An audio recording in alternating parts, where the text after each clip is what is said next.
di balik cerita, menghadirkan cerita di balik cerita.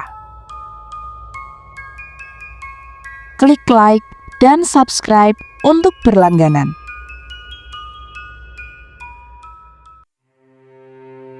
Halo kawan cerita.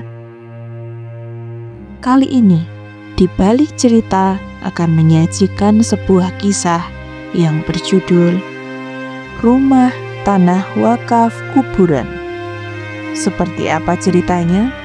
Mari kita simak bersama. Dikisahkan, ada sepasang suami istri bernama Pak Bambang dan Ibu Menik. Mereka telah hidup bersama dan memiliki 2 anak bernama Lia dan Puspa. Waktu itu, pasangan ini baru saja membeli sebuah rumah.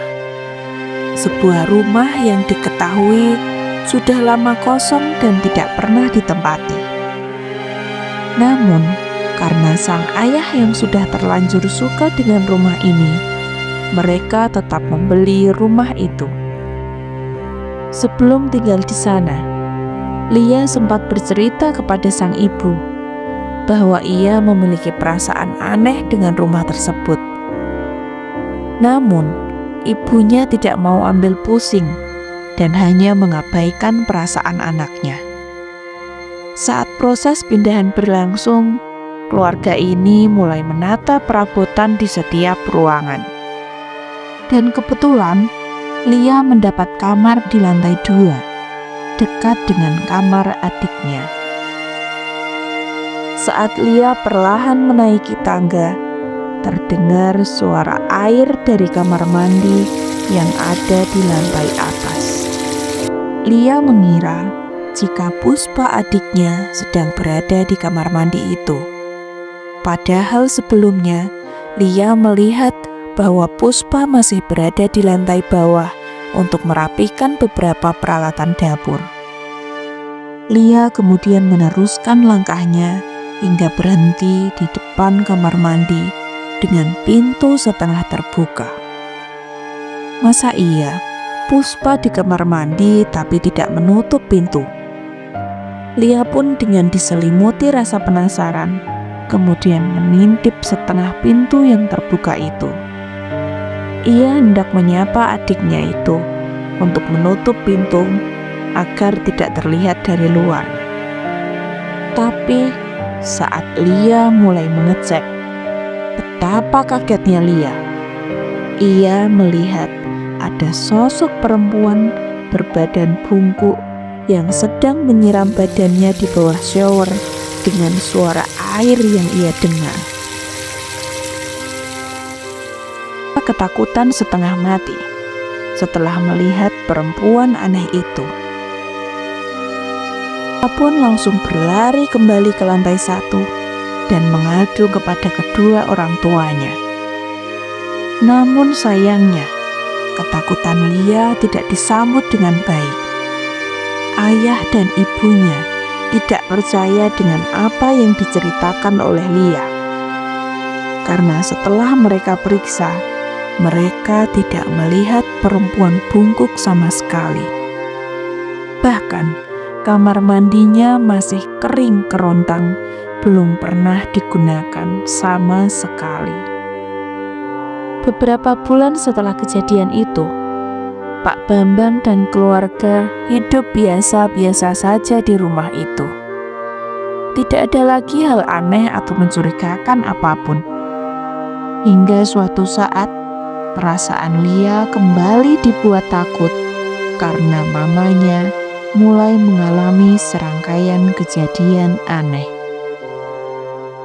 Bukan lagi di kamar mandi atas tempat Lia melihat wanita bungkuk itu, melainkan kali ini berada di ruang dapur. Saat berada di ruang tengah, Ibu Menik tiba-tiba saja mendengar ada suara keramaian di area dapur. Berisik sekali, seperti suara pisau yang sedang memotong untuk memasak. Suara-suara keramaian yang entah dari mana.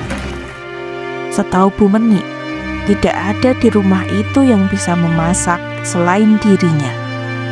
Bahkan kedua anak gadisnya selalu saja beralasan jika Bu Menik menyuruhnya untuk memegang pisau. Bu Menik lantas bergegas mengintip ke area dapur. Ia hanya takut jika ada orang asing yang tiba-tiba masuk ke dalam dapurnya. Lalu, saat Bu Menik mencoba menyalakan lampunya, betapa terkejutnya ia karena melihat benda-benda di dapur yang melayang sendiri. Bahkan pisau yang ia dengar seperti sedang memotong sesuatu, tanpa ada siapapun yang memegangnya, ia bergerak-gerak sendiri di udara. Setelah menyadari hal itu, kemudian muncullah beberapa sosok yang tidak jelas, namun terlihat seperti sedang marah kepada penghuni baru rumah tersebut. Bu Menik tidak dapat berkata-kata dan hanya bisa diam mematung dengan apa yang ia lihat tersebut. Lalu, penampakan tersebut kemudian disusul dengan suara tertawa yang melengking hingga Bu Menik pun jatuh pingsan. Berawal dari kejadian itu, hampir setiap hari keluarga Pak Bambang seperti sedang diteror. Memang tidak terlihat sosok seperti apa yang mengganggunya, tapi selalu saja ada hal aneh yang terjadi. Mulai dari keran air yang menyala sendiri, mobil yang tiba-tiba menyala sendiri, beberapa barang yang berpindah tempat, hingga suara-suara aneh yang sering muncul. Setelah sering mengalami peristiwa aneh, keluarga Pak Bambang mencoba mencari tahu tentang rumah itu dengan bertanya pada tetangga sekitar. Pak Bambang mencari tahu tentang asal-usul rumah tersebut sebelum akhirnya menjadi rumah kosong. Dan setelah mengumpulkan informasi, barulah Pak Bambang tahu bahwa rumah tersebut dulunya milik seorang saudagar bernama Pak Miun yang diwakafkan untuk tanah kuburan warga. Namun Pak Joko, selaku anak dari Pak Miun, mengaku kalau tanah itu telah diwariskan kepadanya. Setelah Pak Miun wafat, Pak Joko kemudian membangun rumah yang dihuni keluarga Pak Bambang itu di tanah yang ingin menjadi wakaf kuburan tanpa izin dari Pak Miun sebelumnya. Setelah membangun rumah itu, Pak Joko kemudian membawa semua keluarganya untuk tinggal di sana. Tapi setelah ditempati, entah mengapa keluarga Pak Joko sering bertengkar hebat dan tidak pernah akur. Bahkan pernah terjadi saat Pak Joko dan istrinya sedang adu cekcok, sang istri sampai kesurupan dan mengadu kemana-mana. Namun hal itu tidak ada yang tahu, karena memang keluarga Pak Joko tidak pernah bersosialisasi dengan tetangga. Bahkan dari kata para tetangga sekitar, di rumah tersebut juga sering terlihat penampakan-penampakan aneh yang selalu saja ada di sekitar rumah, hingga tidak ada yang berani mendekat.